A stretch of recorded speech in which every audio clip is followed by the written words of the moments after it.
सभी को नमस्कार। वेलकम। आप सबका बहुत स्वागत है आज के इस वेबिनार में। सुनील चोपड़ा सर के बारे में काफी लोग कुछ यहाँ जानते हैं, उनके स्टूडेंट भी हैं पुराने, बट कुछ लोग नए हमसे जो जुड़े हैं, मैं उनको थोड़ा सा सुनील सर के बारे में बताना चाहूंगी। ज्योतिष के फील्ड में 25 वर्षों से कार्य कर रहे हैं सर। 25 वर्षों का बहुत अच्छा एक्सपीरियंस रहा है। सर ने वैदिक ज्योतिष, लाल किताब, न्यूमरोलॉजी, पेंडुलम और केपी पद्धति में भी बहुत विशेषता प्राप्त करी है।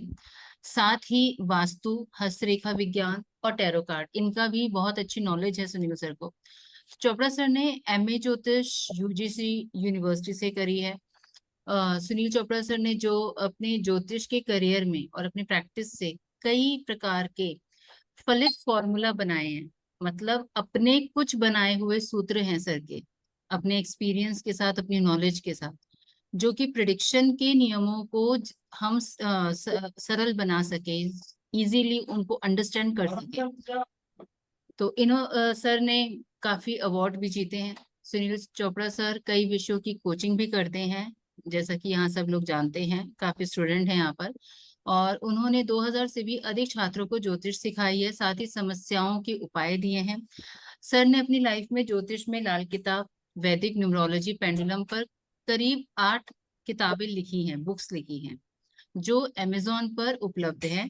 और जिसका लिंक, उन सारी बुक्स का लिंक आज के इस वेबिनार में लास्ट में हम जरूर शेयर करेंगे आप लोगों के साथ। तो आज आप लोगों को वैदिक ज्योतिष क्यों जरूरी है, वैदिक ज्योतिष के कुछ सूत्र, उनकी विशेषताएं, उनके बारे में जानकारी देंगे।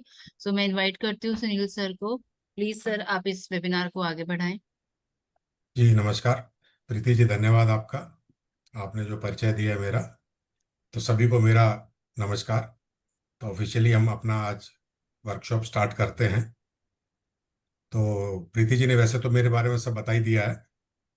तो मैं 25 साल से काम कर रहा हूँ, जैसा कि अभी प्रीति जी ने बताया है। तो एस्ट्रोलॉजी में काफ़ी लोगों को मैंने पढ़ाया है। और मैं जो हूँ, जब पढ़ाता हूँ तो लोगों को इतने अच्छी तरह से बताता हूँ कि उनको पूरी तरह से समझ भी आता है, और बड़े प्रेम से पढ़ाता हूँ। अगर आप लोग देखेंगे पढ़ाने का मेरा तरीका, काफ़ी लोग यहाँ बैठे हैं, पढ़ चुके हैं मेरे यहाँ से, उन्हें ये तरीका पता है। तो एक्चुअली में वैदिक और लाल किताब, ये दोनों पे मेरी मास्टरी है। दोनों में कोर्सेज कराता हूँ, वैदिक भी और लाल किताब भी। आज जो है हम लोग वैदिक के ऊपर बात कर रहे हैं। तो वैदिक एस्ट्रोलॉजी के बारे में थोड़ी सी बात करेंगे, थोड़ा सा बताएंगे। लेकिन पहले मैं जानना चाहूँगा कि यहाँ पर कुछ नए लोग भी हैं। तो चैट बॉक्स में कृपया लिख सकेंगे कि जो नए हैं न्यू लिख दें, और जो एस्ट्रोलॉजी जानते हैं वो लिख दें कि हम लोग जानते हैं। जो जानते हैं वो यस लिख दें, जो नहीं जानते वो न्यू लिख दें। न्यू, ठीक है। जी रामदयाल सिंह, जितेंद्र जी। जी। हाँ, विजय गुप्ता सर तो हमारे पुराने हैं। हम्म, राजेश जोशी जी, थोड़ा बहुत। राजेश जोशी थोड़ा हम्म, बहुत जानते हैं। ओके।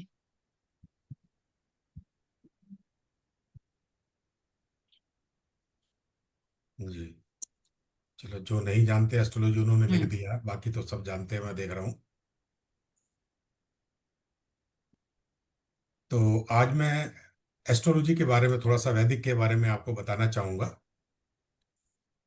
जो वैदिक एस्ट्रोलॉजी है, ये नए लोगों के लिए खासकर है कि हमें सीखना क्यों चाहिए। सबसे बड़ी चीज आती है कि हम वैदिक एस्ट्रोलॉजी या एस्ट्रोलॉजी क्यों सीखें। सबसे बड़ी चीज है। तो वैदिक एस्ट्रोलॉजी सीखने के लिए हमें किस चीज की जरूरत है? क्या ये बहुत टिपिकल है या बहुत आसान है? क्यों सीखी जाए? एक्चुअली क्या है, जो ज्योतिष विद्या है, ये हमारे ऋषि मुनियों ने बहुत हजारों वर्ष पहले इसका आविष्कार किया। और उन्होंने ग्रहों के बारे में, नक्षत्रों के बारे में, अपनी दिव्य ऊर्जा से, अपने अंतर ज्ञान से ये सारी चीजों का इफेक्ट पता किए। क्योंकि जब बच्चा पैदा होता है उसी समय उनकी कुंडली बन जाती है। तो बच्चे पैदा होते ही उसकी कुंडली बन गई, तो जिस समय वो पैदा हुआ उसी समय उसके सारे ग्रह नक्षत्र ये बता देते हैं कि इनका जीवन कैसा रहेगा। जन्म से लेकर मृत्यु तक की गणना जो है उस समय मौजूद ग्रहों नक्षत्रों के आधार पर हो जाती है। तो वो ग्रह और नक्षत्र हमारे जीवन पे क्या क्या प्रभाव डालेंगे हमारी पूरी लाइफ के अंदर, यही ज्योतिष विद्या है। ये जानकारी प्राप्त करना, उन्होंने तो अपने इफेक्ट डालना है, और जो इफेक्ट डालना है वो होना है, जो घटनाएं घटित होनी है होनी है। लेकिन हमें जानकारी हो कि कौन कौन सी घटना होनी है, जिससे कि हम मेंटली प्रिपेयर रहें। जैसे कि एक एग्जांपल देता हूं कि कोई व्यक्ति अपने दरवाजे पे खड़ा हुआ है और पीछे से आके कोई उसको जोर से धक्का मारता है। जो जोर से जब पुश करेगा तो क्या होगा, आगे जाके गिरेगा, उसको अधिक चोट लग सकती है, सिर फूट सकता है उसका, कोई आगे कोई लोहे की चीज हो तो उससे भी फूट सकता है, तो काफी उसको दुर्घटना में हो सकती है। लेकिन अगर हम उस जातक को ये बता दें कि आप अलर्ट हो जाइए कि अभी कोई आपको धक्का मारने वाला है, तो जब उसको पता होगा कि मुझे कोई धक्का मारने वाला है, धक्का तो पड़ना है, उसको जब धक्का पड़ेगा तो अलर्ट हो जाएगा, अपने आप को संभाल लेगा, उतनी चोट नहीं लगेगी जितनी उसको लगना है, तो उस चोट को कम कर सकता है। यही एस्ट्रोलॉजी सीखने के बाद हम कार्य कर सकते हैं। यदि हमें पता लग जाए कि हमें ये समस्या आने वाली है या ये घटना हमारे साथ होने वाली है, तो हम क्या कर सकते हैं, उसके बचाव के लिए उसके तरीके ढूंढ सकते हैं, तो उसके बचाव के उपाय कर सकते हैं। घटना तो घटित होगी लेकिन वो छोटे रूप में हो जाएगी, बारीक रूप में हो जाएगी, छोटी होकर आपको पता होगी, तो आप मेंटली भी प्रिपेयर्ड रहेंगे, तो आपको इतना दुख नहीं होगा, आपको इतनी परेशानी नहीं होगी। ये रहता है ज्योतिष का महत्व।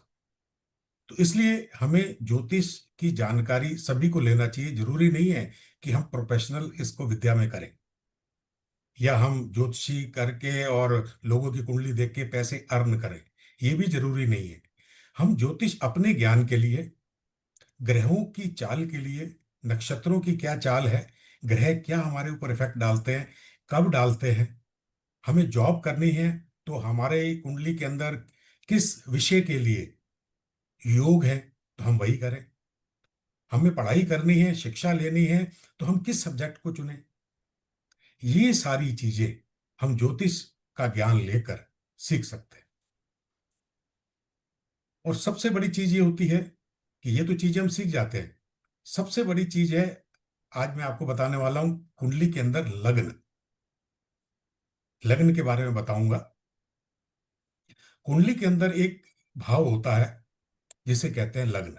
मैं आपको दिखा देता हूं स्क्रीन शेयर करके,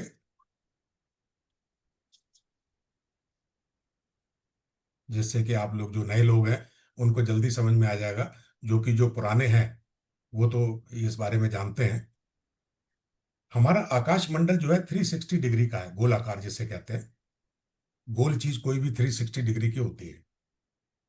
तो हमारे ऋषि मुनियों ने उसको 12 भागों में डिवाइड किया, 30 डिग्री का एक भाव बताया, जिसे घर भी कहते हैं हम, भाव भी कहते हैं, 30 डिग्री का। इस तरह से 12 घर बने 30-30 डिग्री के, तो 360 डिग्री का पूरा एक सर्कल कंप्लीट हुआ। तो जो 12 घर बनाए गए वो इस प्रकार से बनाए गए, ये जो आपको स्क्रीन में दिख रहा है, ये 12 भाव बनाए गए। ये जो पहला भाव ये वाला कहलाता है, इसे लग्न कहते हैं। सबसे पहला घर, ये लग्न जो है, जब सूर्य उदय होता है तो जो राशि उस समय क्षितिज पे उदय होती है वो लग्न होती है। मॉर्निंग टाइम पर जो जब सूर्य उदय होता है, तब ये जो राशि आती है यहाँ पर, वो राशि जो है लग्न की कहलाती है। तो लग्न मतलब पहला भाव, प्रथम भाव होता है। तो प्रथम भाव जो है, अपन प्रथम भाव भी कहते हैं, लग्न भी कहते हैं, केंद्र भाव भी कहते हैं, ये लग्न होता है। और उसके बाद में काउंट करते जाइए, दूसरा, तीसरा, चौथा, पांचवा, छठा, सातवां, आठवां, नवां, 10वां, 11वां, 12वां, इस तरह से ये 12 भाव है। तो हमारे ऋषि मुनियों ने इन 12 भावों को इनके अलग अलग कार्य के लिए निश्चित किया। इन 12 के 12 भाव के कार्य अलग होते हैं, सबके अलग अलग कार्य हैं। जो कार्य हमें देखना है वो उस भाव से हम लोग देखते हैं। अब लग्न क्यों इंपॉर्टेंट है? लग्न जो है ये व्यक्ति का पूरा चरित्र चित्रण देती है। व्यक्ति का स्वभाव, व्यक्ति की हाइट क्या है, व्यक्ति का सोच क्या है, व्यक्ति जो है दिखने में कैसा है, पर्सनैलिटी कैसी है, और उसका बिहेवियर कैसा है, व्यवहार कैसा है, ये सारी चीजें हम लग्न से मालूम करते हैं। तो लग्न से हमें इतनी चीजें मालूम होती हैं जो कि एक पावरफुल है। ये केंद्र भाव भी है। आदमी कहते हैं ना, जब बच्चा पैदा होता है तो मुट्ठी बंद करके आता है। मुट्ठी बंद का क्या है? मुट्ठी बंद, ये बीच के चार भाव कहलाते हैं। एक लग्न, एक चौथा भाव, एक सप्तम भाव, एक दसम भाव। बंद मुट्ठी है ये चार घर जो है। लग्न में व्यक्ति अपना पूरा जीवन का विवरण लेकर आता है। चतुर्थ भाव में अपना सुख साधन लेके आता है। सप्तम भाव में अपने रिलेशन, पति पत्नी, पार्टनरशिप लेके आता है। और दसम भाव से अपना कर्म, कर्म क्षेत्र। तो ये बंद मुट्ठी है, धीरे धीरे खुलती है और उसके जो कार्य हैं वो सामने आते हैं। तो लग्न की मैं बात कर रहा था, तो लग्न से ये चीजें निकालती हैं। अगर लग्न भाव बली है, प्रबल है, ताकतवर है, तो व्यक्ति पूरी जिंदगी अच्छे सुख भोगता है, सुखी जीवन व्यतीत करता है, सारे सुख साधन उसको मिलते हैं।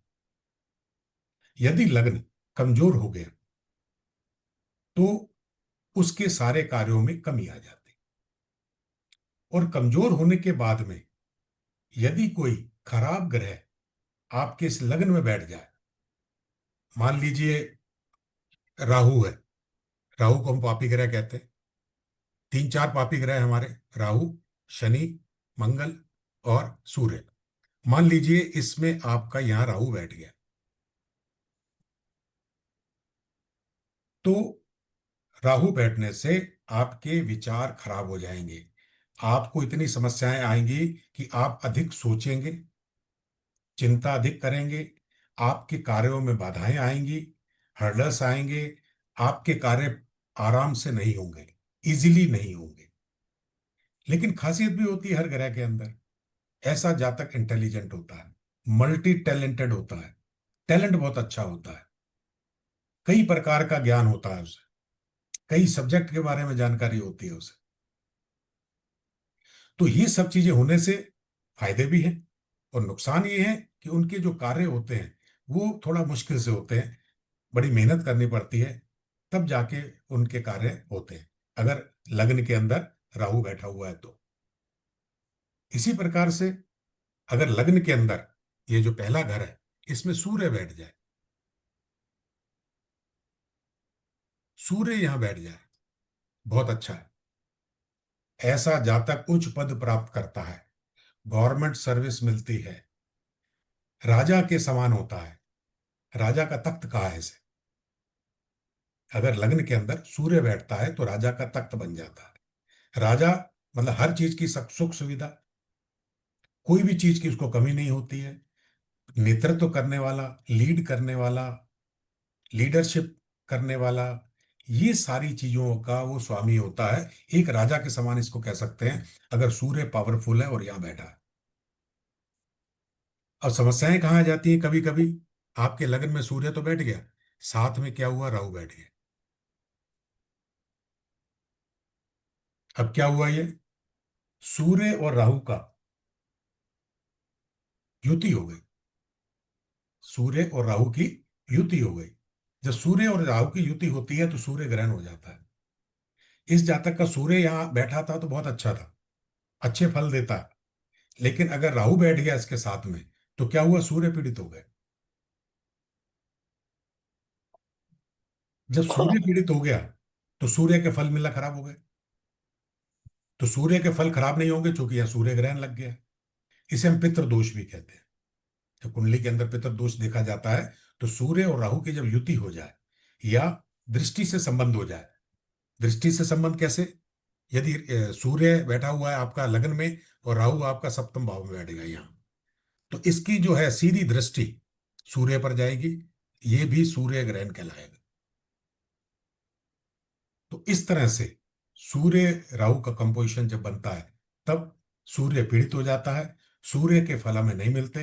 राजा तो है, लेकिन करप्ट राजा, खराब राजा, कुछ भी कह सकते हैं, अपने राज्यों को संभाल नहीं पा रहा। इस तरह से ये स्थितियां आ जाती हैं जब ये चीजें बन जाती है। मान लीजिए सूर्य के साथ राहु तो नहीं है, लेकिन कोई और ग्रह आके बैठ गया।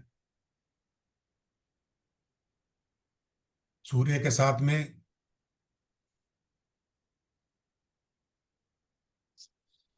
यहां शनि आके बैठ गया। सूर्य और शनि यदि दो का कंपोजिशन बन जाए, तब भी समस्या हो जाती है।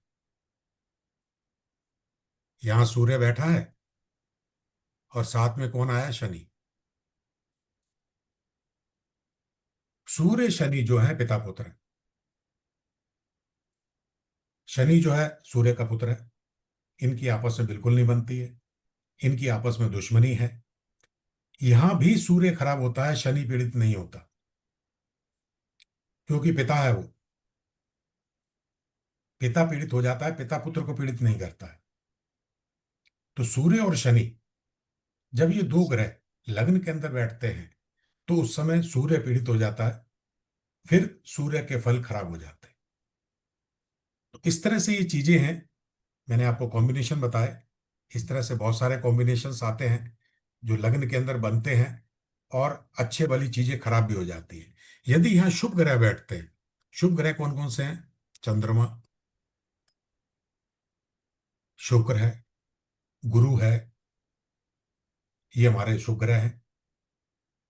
यदि चंद्रमा, गुरु और शुक्र ये शुभ ग्रह यहाँ बैठ जाते हैं, तो जातक जो है बहुत सुख सुविधा युक्त, बहुत अच्छा जीवन व्यतीत होता है। जैसे चंद्रमा बैठा है, चंद्रमा जो है मन का कारक है, ऐसे जातक का मन बहुत अच्छा होगा। चंद्रमा अगर लगन में बैठता है, तो जातक का मन अच्छा होगा, व्यवहार अच्छा होगा। ऐसा जातक ज्योतिष विद्या के प्रति इसका लगाव भी होगा। चंद्रमा लगन में होने से जातक सुंदर, देखने में अच्छा, व्यवहार कुशल और आकर्षक होता है। और इसके साथ में अगर शुक्र बैठ जाए, शुक्र भी एक शुभ ग्रह है। शुक्र और चंद्र हो जाए तो सोने में सुहागा, दोनों शुभ ग्रह हो गए, बहुत बढ़िया होंगे। एनर्जेटिक व्यक्ति होगा, अच्छा कार्य करने वाला, एनर्जी अच्छी होगी, क्योंकि शुक्र जो है एनर्जी का ग्रह है, बॉडी के अंदर एनर्जी देता है। और अच्छे कार्य करेगा वो, और आगे चल के ऊंचाइयों पर जाएगा अपने कार्य क्षेत्र के अंदर। अब शुक्र और चंद्र बैठ गए तो ये तो बहुत बढ़िया हो गया। अब इनके साथ में अगर कोई ऐसा पापी ग्रह आ जाए, तब गड़बड़ हो जाती है। जैसे मान लीजिए मंगल आके बैठ गए हैं, शुक्र मंगल या चंद्र मंगल बन गए, तब क्या हुआ? शुक्र पीड़ित हो गए। शुक्र धन का कारक है, लक्ष्मी है। तो जब शुक्र पीड़ित हो जाता है, तब लक्ष्मी का आवागमन कम हो जाता है। और जातक में गुस्सा तेज हो गया, मंगल चूंकि लग्न में बैठ गया। लग्न में मंगल बैठने से जातक मांगलिक कहलाता है। जो मांगलिक होते हैं उनका गुस्सा बहुत तेज होता है, ये मैं आपको बता दूं, ये मांगलिक के बारे में। लग्न में मंगल बैठा हो तो जातक मांगलिक कहलाएगा। चतुर्थ भाव में मंगल बैठा हो, तब भी जातक मांगलिक कहलाएगा। सप्तम भाव में मंगल बैठा हो, तब भी मांगलिक कहलाएगा। अष्टम भाव में मंगल बैठा हो, तब भी मांगलिक कहलाएगा। और 12वें भाव में मंगल हो, तब भी मांगलिक कहलाएगा। ये 5 भाव ऐसे हैं, यदि आपकी कुंडली के अंदर मंगल इन भावों में बैठ जाए, तो जातक मांगलिक हो जाता है। और उसका गुस्सा तेज हो जाता है, साहसी होता है, उत्सुक होता है, उतावला होता है, जल्दी कार्य करने वाला होता है। ऐसे जातक ज्यादातर मिलिट्री में जाते हैं, पुलिस में जाते हैं, नेवी में जाते हैं, बिल्डर बनते हैं, जमीनें खरीदना, मकान बनाना। तो जिनका मंगल इन भावों में बैठा होता है, वो व्यक्ति इस तरह से कार्य करता है जो मांगलिक होता है। तो ये थे मंगल के प्रभाव, मैंने बताया आपको। तो मंगल का मंगल खराब नहीं होता। मंगल क्या पावर देता है। पावर देने से क्या रहता है, जातक की एनर्जी बढ़ जाती है। ये थे आपके लग्न के बारे में मैंने आपको जानकारी दी है। अब मैं आपको आगे बताता हूं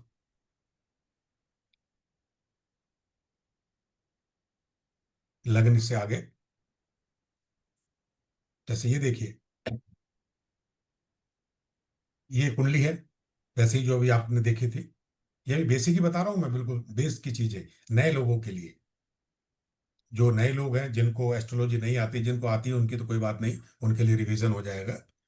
जो जो नए लोग हैं उनके लिए खासकर ये चीज है कि लग्न का प्रभाव मैंने आपको बता दिया। उसके बाद आता है ये दूसरा भाव। ये धन भाव है हमारा, कुटुंब का भाव है हमारा। हम धन, बैंक बैलेंस, बैंक में बैलेंस हमारा रहेगा या नहीं रहेगा, हमारा कुटुंब के साथ कैसा व्यवहार रहेगा, वो हम इस भाव से देखते हैं। उसके बाद आता है हमारा ये तीसरा भाव, पराक्रम। पराक्रम मतलब मेहनत का भाव। आप कितनी मेहनत करेंगे और धन अर्जित करेंगे। ये भाई बहनों का घर भी कहलाता है। भाई बहनों के बारे में जानकारी लेनी हो तो हम तीसरे भाव से लेंगे। दाहिना हाथ, दाहिना हाथ भी हम तीसरे भाव से देखते हैं। जैसे लेखक, कवि होते हैं, लिखते हैं जो हाथ से, तो जो लिखते हैं, जो कवि होते हैं, ये पराक्रम से देखते हैं और तीसरे भाव से इसको देखा जाता है। अगर यहां अगर शुभ ग्रह बैठे हैं तो अच्छा कवि बन सकता है, अच्छा लेखक बन सकता है। अब आ जाता है हमारा ये चौथा भाव। चौथा भाव हमारा है सुख साधन, माता का भाव। यदि हमें मकान, घोड़ा गाड़ी, फोर व्हीलर, ये सारी चीजें चाहिए और माता से संबंध कैसे रहेंगे, तो हम इस भाव को देखते हैं, चौथे भाव। अगर चौथा भाव हमारा अच्छा है तब हमें मकान भी मिलेंगे, गाड़ी भी मिलेगी, सब कुछ मिलेगा। और ये अगर खराब हो गया, अगर कम खराब है तो सेकंड हैंड गाड़ियां मिलेंगी, पुराने मकान खरीदेंगे। और खराब है तो किराए के मकान में रहेंगे, गाड़ी घोड़े आपके पास नहीं होंगे। ये सुख साधन देता है। हमें अगर सुख साधन का पता करना है तो हम इस भाव को देखेंगे, तो हमें अपने सुख और साधन का पता लगेगा कि हम गाड़ी घोड़ा खरीद सकते हैं नहीं, हमारा मकान बनेगा या नहीं बनेगा। बनेगा तो लग्जरियस होगा या नहीं होगा, या छोटा सा होगा या बड़ा मकान होगा, एक मकान होगा या दो होंगे या तीन होंगे। ये सारी चीजें आप इस चौथे भाव को देखकर, इनमें बैठे ग्रहों को देखकर, बैठे ग्रह का मतलब ये है कि अगर इसमें शुभ ग्रह बैठे हैं जैसे मैंने बताया, तो आपको फल अच्छे मिलेंगे। अगर इसमें पापी ग्रह या क्रूर ग्रह बैठे हैं तो आपको फल जो है अच्छे नहीं मिलते। या कोई दो दुश्मन ग्रह बैठ जाते हैं तब भी आपको फल अच्छे नहीं मिलते। दो शुभ ग्रह बैठ जाएंगे तो आपको फल अच्छे मिलेंगे। तो ये सारी चीजें हम चौथे भाव से देखते हैं, अपने सुख साधन से संबंधित। इसके बाद आ जाते हैं हम अपने पंचम भाव में। पंचम भाव बच्चों के लिए, जो यंग एज के हैं उनके लिए बहुत जरूरी होता है। ये शिक्षा का भाव है। शिक्षा और संतान, दो चीजें यहां से देखी जा सकती हैं। शिक्षा उनकी कैसी होगी, उनको किस क्षेत्र में जाना चाहिए शिक्षा लेने के लिए, कौन सा सब्जेक्ट लेना चाहिए, उनकी शिक्षा अच्छी होगी या नहीं होगी। ये ग्रहों के आधार पर हम पंचम भाव से देखते हैं कि शिक्षा और संतान, कि संतान होगी या नहीं होगी। संतान होगी तो कौन सी संतान होगी, लड़का लड़की कैसा। पहली संतान हम पंचम भाव से, और संतान हमारे साथ अच्छा व्यवहार करेगी या नहीं करेगी, हमें बुढ़ापे में पूछेगी या नहीं पूछेगी। ये सारी चीजें हम इस पंचम भाव से देखते हैं। इसके बाद आ जाता है हमारा छठा भाव। छठा भाव है हमारा ऋण रोग शत्रुओं का। हमारे ऊपर ऋण होंगे, लोन चढ़ेंगे या नहीं चढ़ेंगे, लोन होंगे तो क्या हम उसे चुका पाएंगे, रोग होंगे क्या नहीं, हमारे शत्रु होंगे या नहीं, क्या हम अपने शत्रुओं पर विजय कर पाएंगे क्या नहीं। ये सारी चीजें, ये छठा भाव जो है, इसके हम आइडिया लगाते हैं कि रोग शत्रु ऋण हमारे ऊपर हैं या नहीं है। अगर हैं तो किस प्रकार के हैं, ये ग्रहों के अनुसार हम लोग देखते हैं। अब आ जाता है हमारा सप्तम भाव। ये परिवार का भाव है हमारा, हस्बैंड वाइफ, पति पत्नी। और व्यापार। हम व्यापार कर सकते हैं या नहीं, हमें व्यापार करना चाहिए या नहीं करना चाहिए। अगर यहां पर कोई शुभ ग्रह बैठा है, जैसे गुरु बैठा है, आप व्यापार कर सकते हैं। शुक्र बैठा है, आप व्यापार कर सकते हैं। चंद्रमा है, तब भी व्यापार कर सकते हैं। यदि ऐसे पापी ग्रह आ गए, जैसे राहु आ गया, और राहु के साथ में सूर्य और राहु का कॉम्बिनेशन बन गया, ग्रहण योग आ गया यहाँ पर, तब आपको व्यापार नहीं करना चाहिए। यदि पापी ग्रह यहाँ बैठते हैं तो आपको व्यापार में घाटा कराते हैं। तो इस तरह से हम सप्तम भाव से व्यापार का पता करते हैं कि हमें व्यापार करना चाहिए या नौकरी करना चाहिए। अगर हमारा सप्तम भाव अच्छा तो व्यापार कर सकते हैं, नहीं है तो फिर हमें नौकरी करना चाहिए। दूसरा, पति पत्नी। हमारी पत्नी कैसी होगी, पत्नी के साथ हमारे संबंध कैसे रहेंगे, क्या हमारा जीवन अच्छा चलेगा या नहीं चलेगा, तलाक तो नहीं हो जाएगा, सेपरेशन तो नहीं हो जाएगा। ये सारी चीजें, ग्रहों का योग क्या बनता है सप्तम भाव के अंदर, उसको देख के हम लोग इससे आइडिया लगाते हैं। अष्टम भाव मृत्यु का घर है, मृत्यु का पता लगाना। जमीन के नीचे की माइंस की चीजें, जो जमीन के नीचे की चीजें होती हैं, जैसे मेटल है, माइंस है, इनके बारे में सारी जानकारी करना। शमशान घाट का पता लगाना, ये सारा अष्टम भाव से दिखते हैं। नवम भाव हमारा आता है हाई एजुकेशन, उच्च शिक्षा, भाग्य, यात्रा, लंबी यात्राएं, धार्मिक यात्राएं। क्या हम लंबी यात्राएं कर पाएंगे, क्या हम धार्मिक यात्राएं कर पाएंगे। तो ये सारी चीजें हम अपने भाग्य से पता करते हैं नवम भाव से। अब आ जाता हमारा दसवां भाव। ये हमारा पिता का भाव भी है और हमारे कर्म क्षेत्र भी है। कर्म क्षेत्र मतलब नौकरी। क्या हमारी नौकरी लगेगी, लगेगी तो किस जगह पर लगेगी, मतलब किस क्षेत्र में लगेगी। क्या हमारा प्रमोशन होगा, क्या हमारी पदोन्नतियां होंगी, क्या हमारी नौकरी छूट तो नहीं जाएगी, क्या हमारे नौकरी में बदलाव तो नहीं आएंगे, हमारी बॉस से बनेगी कि नहीं बनेगी। ये सारी चीजें हम इस भाव से देखते हैं ग्रहों के अकॉर्डिंग, कि कौन से ग्रह यहाँ बैठे हैं, किन ग्रहों की दृष्टि आ रही है। उसके हिसाब से अगर अच्छे ग्रह हैं तो आपका जॉब अच्छा है, खराब ग्रह है तो आपका जॉब खराब, आपको समस्याएं आएंगी। इसके बाद आता है हमारा लाभ भाव। 11वां भाव होता है लाभ का भाव।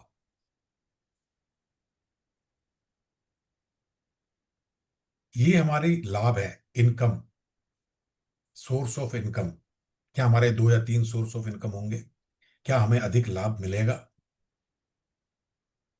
तो ये सारी चीजें, लाभ भाव जो है, लाभ से पता करते हैं कि हमें लाभ कितना होगा। फिर आ जाता है 12वां भाव। 12वां भाव ये लॉस का भाव है, व्यय का भाव भी कहते हैं। कोर्ट कचहरी, हॉस्पिटल, विदेश यात्राएं, ये सारी हम 12वें भाव से देखते हैं कि हमारी विदेश यात्रा होगी कि नहीं होगी, क्या हम विदेश में सेटल होंगे, हमारी शिक्षा के लिए हम विदेश जा सकते हैं नहीं जा सकते, कब जाएंगे, या शैया सुख, ये भी 12वें भाव से दिखता है। पति पत्नी का शैया सुख मिलेगा या नहीं मिलेगा, क्या हमारे कोर्ट केस हमारे ऊपर चलेंगे, हम उसमें विजय होंगे या नहीं, क्या हमें रोग होंगे तो क्या हम हॉस्पिटल में एडमिट होते रहेंगे। ये सारी चीजें हम इस भाव से देखते हैं, 12वें भाव से। तो ये थे हमारे 12 भाव। तो इस 12 भाव से हम अपने लाइफ की सारी चीजें का पता कर सकते हैं कि हमारी लाइफ में क्या क्या घटनाएं हो रही हैं, कब कब होनी है। अब कब घटनाएं होनी है, इसकी जानकारी हम लोग लगाते हैं महादशा से। महादशा भी एक इंपॉर्टेंट पार्ट है ज्योतिष में।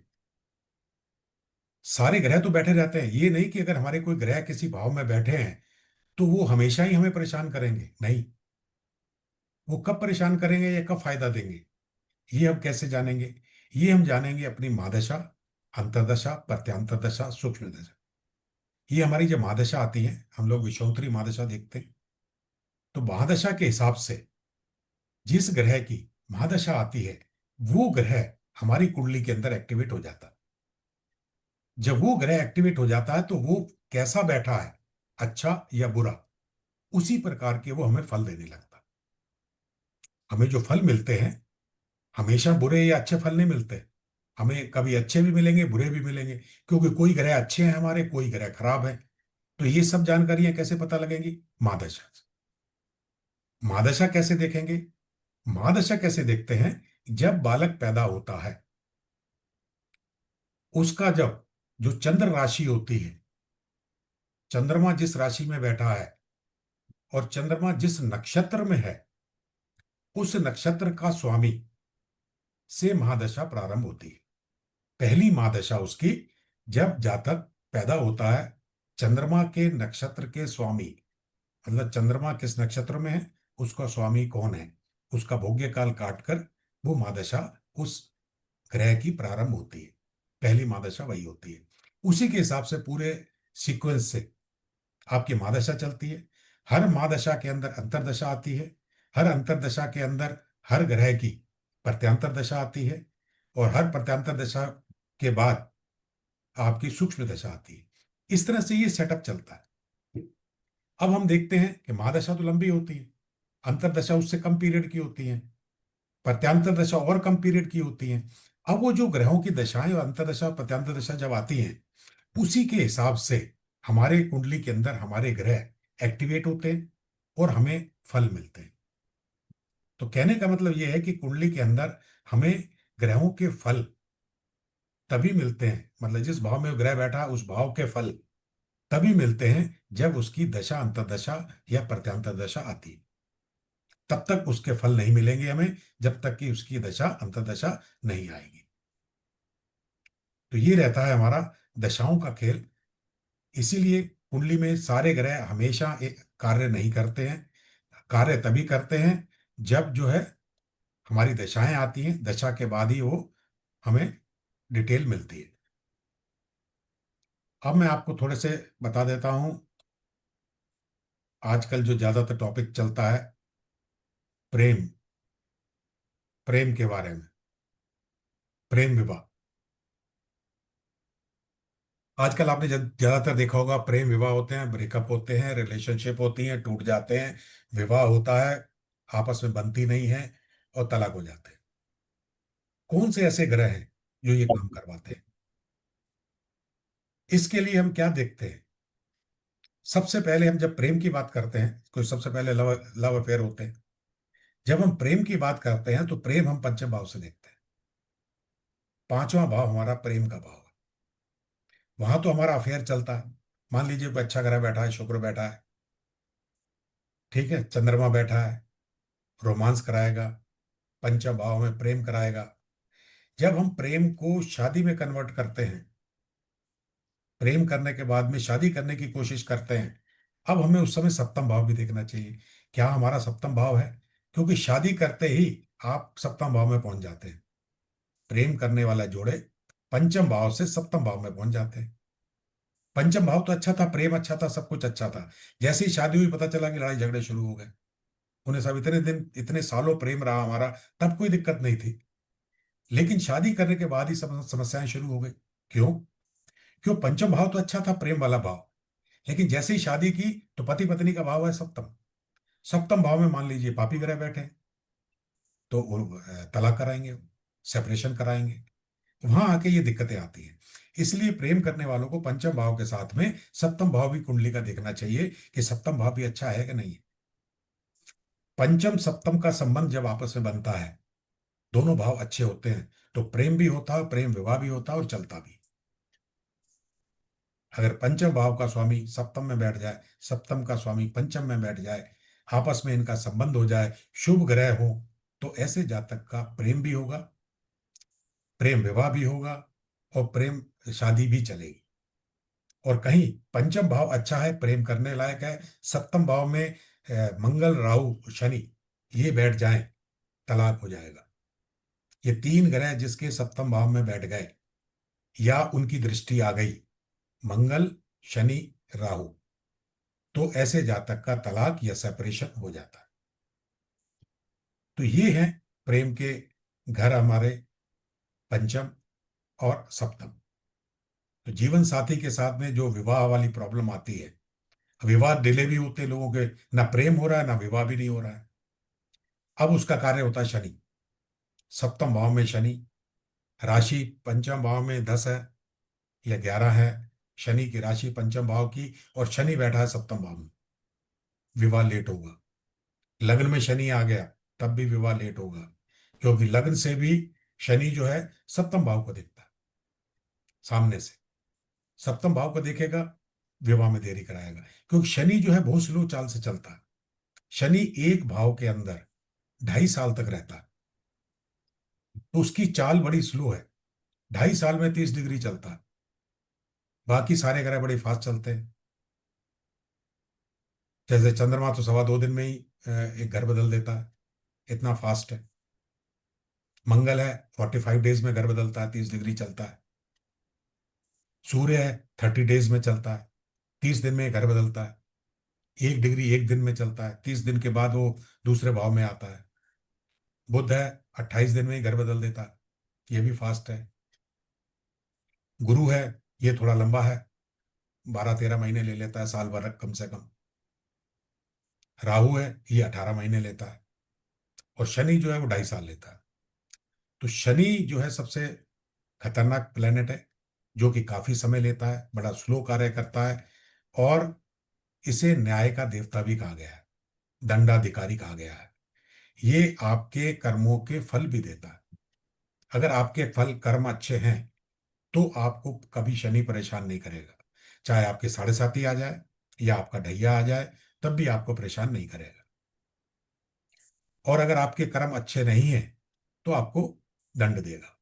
इसीलिए सारी समस्याएं शनि के कारण आती हैं, क्योंकि बहुत कम लोग हैं जो अच्छे कर्म करते हैं, ज्यादातर खराब ही होते हैं लोगों के। तो शनि के दंड से हर आदमी घबराता है, और घबरा कर जब साढ़े साती आती है, दिक्कत होती है। तो इस तरह से चंद्रमा और शुक्र मेनली प्रेम का आकर्षक के कारक है। जिनके चंद्रमा और शुक्र अच्छे होते हैं, सप्तम भाव पंचम भाव लग्न में बैठे होते हैं, ऐसे जातक प्रेम अच्छी तरह से करते हैं और निभाते भी, बशर्ते कि कोई पापी ग्रह उनको उनके ऊपर दृष्टि न डाल रहा हो, या साथ में बैठा हो। इस तरह से ये चीजें हैं। बाकी ग्रहण के बारे में थोड़ा बता दूं। सूर्य ग्रहण मैंने अभी आपको बता ही दिया, एक चंद्रमा ग्रहण होता है। राहु और चंद्र, ये दो चीजें जब मिल जाती हैं तो चंद्र ग्रहण हो जाता है।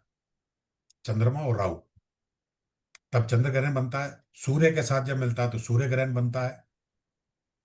मंगल और राहु, ये दो जब मिल जाते हैं तब अंगारक योग बनता है। ये योग है।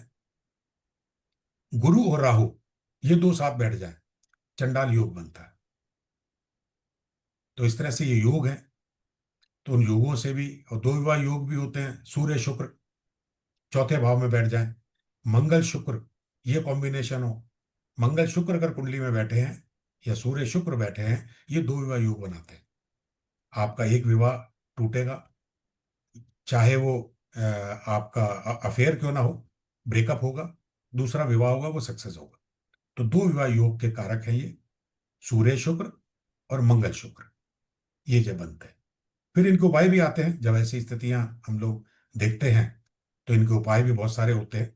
तो इनके उपाय किए जा सकते हैं। तो उपाय करके इनको ठीक किया जा सकता है। बहुत सारे उपाय हैं। तो ये चीजें जो हैं, मैं आपको मैंने खास खास चीजें ज्योतिष के बारे में बताई हैं। जो नए लोग हैं उनके लिए तो जानकारी है। इसको इसीलिए मैंने कहा है कि इसको कोई भी सीख सकता है। ऐसा नहीं है कि आपको व्यापार करने के लिए सीखना है या ज्योतिष बनने के लिए सीखना है। और साथ में मैंने कुछ बुक्स भी लिखी हैं, मेरी ये बुक्स हैं, ये देख सकते हैं। वैदिक ज्योतिष, ग्रह, राशियों, नक्षत्रों का रहस्य, ये एक बुक लिखी है जिसमें आपको ग्रह कंप्लीट पूरे 9 के 9 ग्रहों का पूर्ण विवरण है। राशियों का पूर्ण विवरण है, 12 की 12 राशियां हैं, उनका पूर्ण विवरण दिया गया है। और 27 नक्षत्र होते हैं हमारे, तो पूरे 27 नक्षत्रों का विवरण दिया गया है। ये आपके अमेजोन पर, फ्लिपकार्ट पर, दोनों जगह अवेलेबल है। और दूसरी मेरी वैदिक की किताब है ये, ग्रहों के अनुसार आप विषय कौन सा चुने बच्चों के लिए, कौन सा सब्जेक्ट ले, किस सब्जेक्ट को लेकर वो अपनी प्रोग्रेस कर सकता है लाइफ के अंदर, उसकी लाइफ में कौन सा सब्जेक्ट लिखा है जिसके बारे में उसको शिक्षा प्राप्त करनी है। दूसरा व्यवसाय, कि व्यक्ति को कौन सा व्यवसाय करना चाहिए, कभी कभी क्या होता है, हम लोग गलत व्यवसाय चुन लेते हैं और घाटा खा जाते हैं। तो कुंडली देख के बताया जा सकता है कि आपको व्यवसाय करना है या नहीं करना है। अगर व्यवसाय आपके उसमें लिखा है तो कौन सा व्यवसाय है, किस चीज का व्यवसाय करें आप, ये सारी चीजें इसमें हैं। और तीसरा है जीवन साथी का चुनाव। आप अपने जीवन साथी का चुनाव कैसे करें, कुंडली मिलान कैसे करें, और उसमें क्या क्या चीजें देखें। सिर्फ कुंडली मिलान ही सब कुछ नहीं होता। लोगों के 30-30 गुण मिल जाते हैं, 28 गुण मिलते हैं, मिनिमम 18 होते हैं। 28-30 गुण मिलने के बाद भी 1 साल में तलाक हो जाता है। गुण इतना महत्व नहीं रखते जितना कि कुंडली के अंदर ये सप्तम भाव, पंचम भाव, लग्न इतने महत्व रखते हैं। उनके ग्रह देखना बहुत जरूरी है। क्यों? इसलिए लग्न मतलब व्यक्ति कैसा है। व्यक्ति का स्वभाव ही खराब है तो आपकी पटेगी नहीं। फिर पंचम भाव, संतान होगी कि नहीं होगी। अगर संतान ही नहीं है तब भी दिक्कत है, सेपरेशन हो सकता है। और सप्तम भाव, पति पत्नी का आपस में पटेगी या नहीं पटेगी। और नहीं पटेगी तो बेकार है, पटेगी तो अच्छी बात है। तो इस तरह से ये भाव को आप, ग्रहों को देख लेंगे तो इससे आपका जीवन सुखी हो सकता है कि जिसके साथ विवाह करने वाले हैं तो वो जीवन साथी कैसा है, उसकी ग्रह क्या कहते हैं, क्या आपके उससे मैच कर रहा है या नहीं कर रहा है कुंडली के हिसाब से। तो बेनिफिट है। तो ये बुक्स हैं वैदिक के ऊपर। मेरी बुक्स तो कई हैं लिखी हुई, लाल किताब पर भी हैं, डाउजिंग पर भी हैं, और भी हैं। ये आपको अमेजोन, फ्लिपकार्ट, दोनों जगह आपको मिल जाए। तो ये बुक का मेरा विवरण था। और कोई आपको सवाल पूछना हो, कोई सवाल हो आप लोगों का, तो आप पूछ सकते हैं। हाँ तो प्रीति जी। और गुरु जी मुझे पूछना था, शक्ति बोल रहा हूँ। हाँ शक्ति जी। ये मेरे जैसे आपने ग्रह बताए, 10वां जी। घर में मंगल और केतु बैठे हुए हैं। कई हाँ लोग जी। बोलते हैं मंगल अच्छा होता है, ऊपर चढ़ाता है, केतु नीचे खींचता है। तो हम्म। मतलब हर बार ये भी आपने बताया कि हर ग्रह खराब नहीं होता है, कई हाँ जी। कुंडली ऐसी होती है गुरु जी हाँ कि उसमें ग्रह कैसे भी हो, लोग अच्छे अच्छे स्टार भी बने होते हैं। बिल्कुल। तो इसमें गुरु जी किसका मतलब कुछ उपाय करना चाहिए? कई लोग पंडित बोलते हैं कि मंगलनाथ की पूजा कराओ, कई लोग बोलते हैं केतु की पूजा कराओ। ये 10वें भाव की बात कर रहे हैं ना। जी जी गुरु जी। जी हाँ। एक्चुअली क्या है, देखिए, मंगल केतु बैठे हैं तो सामने राहु भी बैठा है। चौथे हाँ, भाव में 4 नंबर का। चार हाँ चौथे भाव में राहु बैठा होगा। तो राहु की हाँ। दृष्टि मंगल पर आ रही तो उसको अंगारक योग बोलते हैं। जी। ऐसा नहीं है कि अंगारक योग खराब होता है। मैं हाँ। बता रहा हूं, कोई भी ग्रह खराब नहीं, अच्छा भी कार्य देता है। मंगल आपको साहस देता है, आपको हिम्मत देता है। और आप अंगारक योग है तो आप मतलब हिम्मती हैं, मेहनती हैं। लेकिन क्या है कि जी गुस्सा इतना ज्यादा है कि कभी कभी आप गलत काम भी कर डालते हैं, बिल्कुल जोश में गुरु जी। आकर। ठीक है ना। जोश में आकर जी होश खो देता है व्यक्ति। तो उसके लिए वो अंगारेश्वर की पूजा है। उज्जैन में ही है, अंगारेश्वर की पूजा होती है, वो करा लीजिए, शांति हो जाती है, सब कोई दिक्कत नहीं है। और बहुत अच्छे इफेक्ट मिलते हैं मंगल केतु वालों को तो 10वें भाव में। पुलिस में जा सकता है, अपना बिल्डिंग बिल्डर बन सकता है, मिलिट्री में जा सकता है, कई कार्य कर सकता है। और ये जितने भी पुलिस वाले हैं सब मंगल वाले होते हैं। जी। यह कोई दिक्कत नहीं है। बस ये है कि वो इतना नहीं हो जाए कि आप होश खो बैठे। नहीं गुरु उसके जी, लिए काम समय कीजिए। रहते पहले मिल लेते आप तो पुलिस में हो जाता मेरी नौकरी तो। बिल्कुल हो जाता। तो मंगल नहीं। उसी करा लेते हैं अंगारेश्वर की पूजा, तो हो जाता है सारा काम। जी। तो जी गुरु जी प्रीति। अभी थोड़ी जो समस्या है इनके लिए, इसलिए क्या मतलब हनुमान चालीसा मैं कर रहा हूँ, तो अभी क्या करना चाहिए रोजगार को सही करने अंगारेश्वर के की लिए? पूजा करिए। अंगारेश्वर। ये जो अपना उज्जैन में है अपना उज्जैन में, मंगलनाथ जी जी। हाँ। उज्जैन में मंगलनाथ के पीछे अंगारेश्वर का मंदिर बना हुआ है, अच्छा, उसकी पूजा शिप्रा के कराएं। किनारे पे, जी हाँ। जी। उसकी पूजा ठीक है गुरु। कराइए तो ये आपका जो अंगारक योग है ये खत्म हो जाएगा। ठीक है गुरु जी। जी। और जब तक पूजा नहीं करा रहे गुरु जी, तब तक क्या करते रहे उसके लिए? है। जब तक पूजा नहीं संभव हो पा रहा भोलेनाथ, है तब तक? भोलेनाथ की वो करिए, रुद्राभिषेक। रुद्राभिषेक। हाँ जी।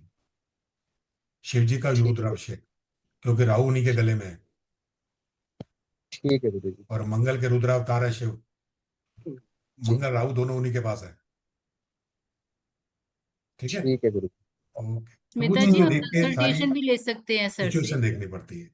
अच्छा, ले कंसल्टेशन भी ले सकते हैं। सकते हैं, हाँ जी, जी हाँ जी। हो आप हाँ, तो सकता कुंडली है। उनका दिखा नंबर। सकते हैं, कंसल्टेशन ले लीजिए प्रॉपर। हाँ अच्छा, तो उसका कांटेक्ट नंबर दे दीजिए जी, हाँ जी, मैं अभी व्हाट्सएप पे। देता हूँ आपको, हाँ जी। नंबर भी देता हाँ। हूँ, मैं आपको सब बताता हूँ उसका। ओके, और कंसल्टेशन चार्ज भी कितना है वो भी बता दीजिए। जी हाँ, 1100 मेरा चार्ज है कंसल्टेशन का। और ये ओके। इसका वैदिक सिखाने का मैं कोर्स भी चालू कर रहा हूँ। जो कोर्स अच्छा। है अभी मेरा 4 तारीख से स्टार्ट हो रहा है। यहीं पे अच्छा। क्लिप चला लो। ठीक है, 4 तारीख से कोर्स स्टार्ट हो जाएगा। हाँ। तो इसकी जो फीस है मेरी, 4,999 रुपये फीस है इसकी, पूरे कोर्स अच्छा, की, 1 मंथ का पूरे कोर्स कोर्स है। के। हाँ जी, पूरे कोर्स की इसमें चार हजार अंतरदशा दशा शब्द, अंतरदशा दशा शब्द सब दिखाते हैं सब इसमें। हाँ, पूरा कुंडली के प्रोटेक्शन करने तक कंप्लीट। अच्छा। महादशा दशा वगैरह सारे आप सारे दिल योग आएंगे। मैं आपको बता देता आप हूँ क्या दिले क्या के। क्या क्या चीजें बताऊंगा, मैं ये भी देख लीजिए। ये है हाउसेस, राशि, प्लैनेट सारे आएंगे। प्लैनेट्स कॉम्बिनेशन और इफेक्ट उसके, ग्रह बल, प्लैनेट मित्र राशि, दुश्मन तत्व, सारे प्लैनेट आएंगे इसके, नीच ग्रह, उच्च ग्रह, effective of planets in all houses, सारे हाउस के अंदर क्या इफेक्ट रहते हैं, नीच भंग राजयोग, विपरीत राजयोग, अदर राजयोग सारे आएंगे। एडवांस एस्ट्रोलॉजी में आ गया, प्रोफेशनल एस्ट्रोलॉजी, मैरिज एस्ट्रोलॉजी, कुंडली मिलान, नवमांश, महादशा, अंतरदशा, प्रत्यांतर दशा, गोचर, फार्मूला ऑफ प्रोटेक्शन और प्रोटेक्शन एंड रेमेडीज। अच्छा, ये कितने दिन का कोर्स है आपका? ये 1 मंथ का। 1 मंथ का हाँ, टाइमिंग? फोर्थ फोर्थ से स्टार्ट हो रहा है, 9 से 10, 9 to 10। 9 to 10। ओके। हाँ, और नौ से इसमें दस सर, जी। हाँ, इसमें से जो भी ग्रह की वो बेड ग्रह होते हैं, नीच के ग्रह, सारी सारी सारी तो चीजें, उनकी भी आप रेडीमेड देते हैं? बिल्कुल रेडीमेड बिल्कुल, देते हैं इसमें? सब रेमेडीज भी सब कुछ देखा है ना, प्रोटेक्शन एंड रेमेडीज सब, ये सबसे ओके नीचे ओके ओके। सब आप चीज देते दिल्ली हैं। के हो गए, यहाँ के हो, चोपड़ा जी? मैं पूना, पूना, ये हाँ, सब। तो बराबर है। तो बराबर है। ओके। तो इसको आप इंस्टॉलमेंट में भी कर सकते हैं। जैसे आज अच्छा। ये 4 तारीख से क्लास स्टार्ट होनी है, आप चाहें कौन तो सा? आप 500 रुपये देकर सीट बुक कर सकते हैं आज, 500 देकर। ओके और बाकी जो ओके बैलेंस है वो 2 इंस्टॉलमेंट में दे सकते हैं। जैसे जिस दिन क्लास स्टार्ट होगी उससे पहले 2000, फिर 2400, 900, दो हजार ओके चार सौ निन्यानवे रुपए तो 2 इंस्टॉलमेंट में हो ओके। जाएगा। मतलब 3 हो गई, आज 500, क्लास स्टार्ट होने से पहले 2000, फिर बीच में 2499। इस तरह से ओके आप दे सकते हैं। ये आपकी सुविधा के लिए बना दिया है। और ये मेरा नंबर है, और ये मेरा QR कोड है। ओके सर, नंबर मैं नोट जरा कर नंबर लीजिए, ले लूँ। ओके, नंबर ले लूँ। नंबर नोट कर लीजिए। QR कोड है, जो आज बुक करना चाहे बुक कर सकता है इस QR कोड से, नंबर से भी कर सकता ओके सर। है, नंबर से भी कर सकता है, QR कोड से भी कर सकता है। तो सुनील चोपड़ा। आप यूट्यूब में आते हो जी सर? हाँ, हाँ जी, यूट्यूब में हूँ मैं।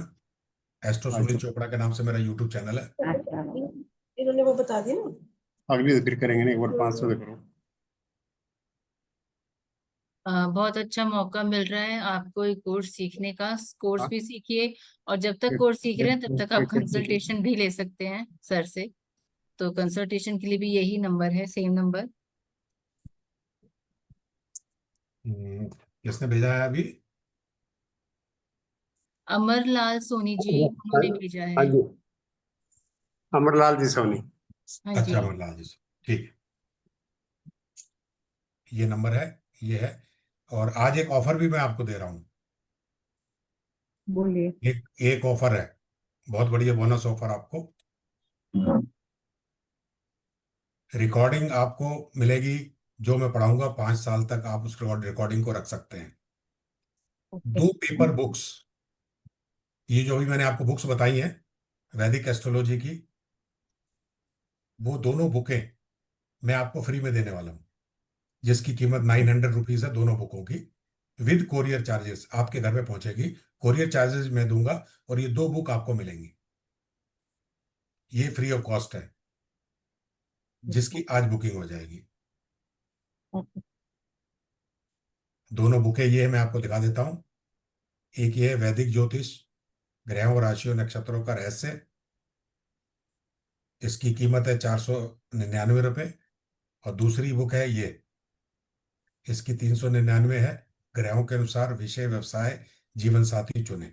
वैसे अवेलेबल है अमेजोन पे और फ्लिपकार्ट पर, वहां से मंगाना चाहे तो वहां से मंगा सकते हैं। और अगर आप कोर्स ज्वाइन करते हैं तो ये दोनों बुकें मैं फ्री ऑफ कॉस्ट आपके घर तक पहुंचाऊंगा, जो क्लास ज्वाइन करेगा। सर आपका नंबर वापस से, एकदम सिंपल, सोबर एंड स्लोली। जी, यहाँ बैठे हैं लोग, मैं आपको उनसे मिलवा भी देता हूँ, जो लोग मेरे से पहले पढ़ चुके हैं। विजय गुप्ता जी बैठे अच्छा। हैं। गुप्ता जी, जरा थोड़ा बताइए आपको कैसा लगा हमारे से पढ़ के। जी सर, आपका तरीका बहुत ही सिंपल है जी। और बिल्कुल क्लैरिटी एकदम, तो बहुत आराम से समझ में आ जाता है। आवाज ब्रेक है। आवाज आ रही? हाँ, धीमे आ रही, थोड़ा जोर से बोल दीजिए। जी जी जी जी। नहीं, मैंने जो आपसे कोर्स किया है लाल किताब वाला, जी। आपने 11 लेक्चर में सब कुछ बता दिया हाँ। और बहुत ही क्लैरिटी के साथ में, और बहुत ही मतलब अच्छे से समझ में आ जाता है। जी, थैंक आपके यू। बात में एकदम क्लैरिटी है बिल्कुल, हम्म। बहुत आसानी है। प्रीति जी भी बैठी हैं, ये भी कोर्स कर चुकी हैं। प्रीति जी, आप थोड़ा बोलना चाहेंगे? मैं प्रीति वत्स, मैं दिल्ली में रहती हूँ। मैं वास्तु कंसल्टेंट हूँ। मैं वास्तु की कोचिंग भी लेती हूँ, पढ़ाती भी हूँ, लेकिन कुछ कोर्स जैसे पंचांग मैंने सर से किया था, बेसिक एस्ट्रोलॉजी, एडवांस एस्ट्रोलॉजी भी किया था, और बहुत अच्छा एक्सपीरियंस रहा।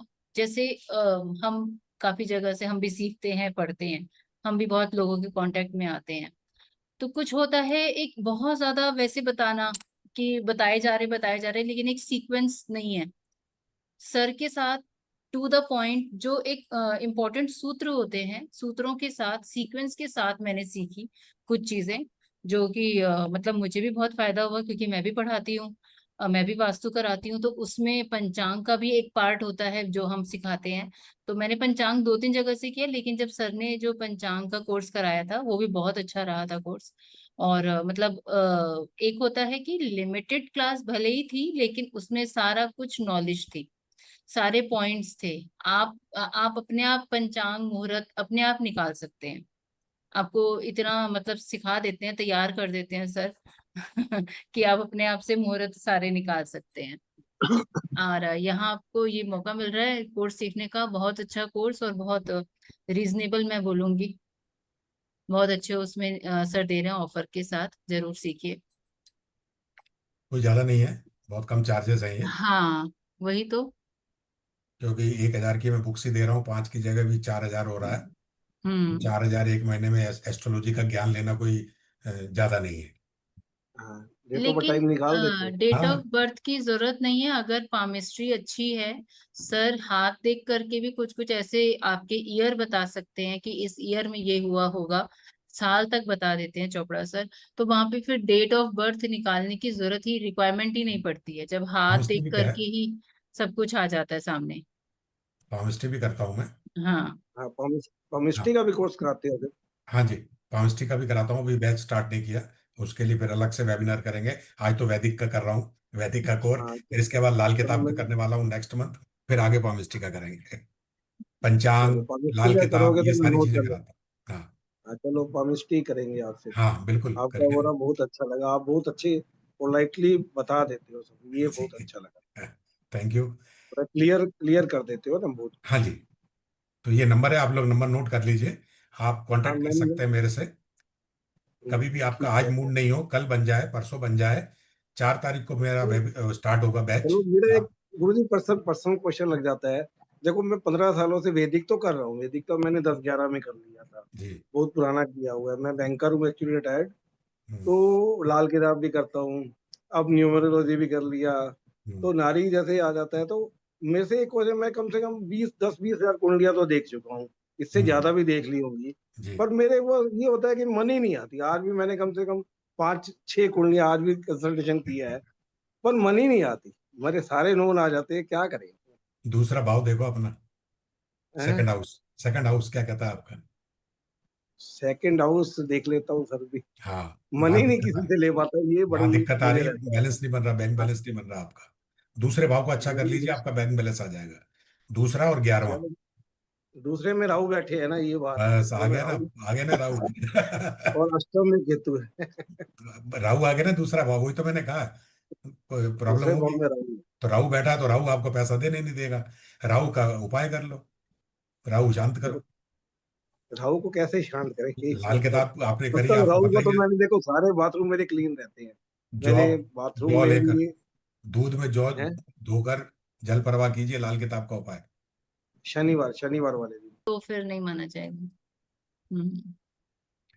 ठीक है सर, बहुत बहुत धन्यवाद आप लोगों का। नमस्कार, नमस्ते नमस्कार भी, एवरीवन। बहुत बहुत धन्यवाद। अगली गुड बार फिर नाइट। मिलते हैं। धन्यवाद। आप लोग आते रहिए, मैं धन्यवाद। ग्रुप में डालता रहूंगा मैसेज। ओके ओके ठीक, सर। ओके जी।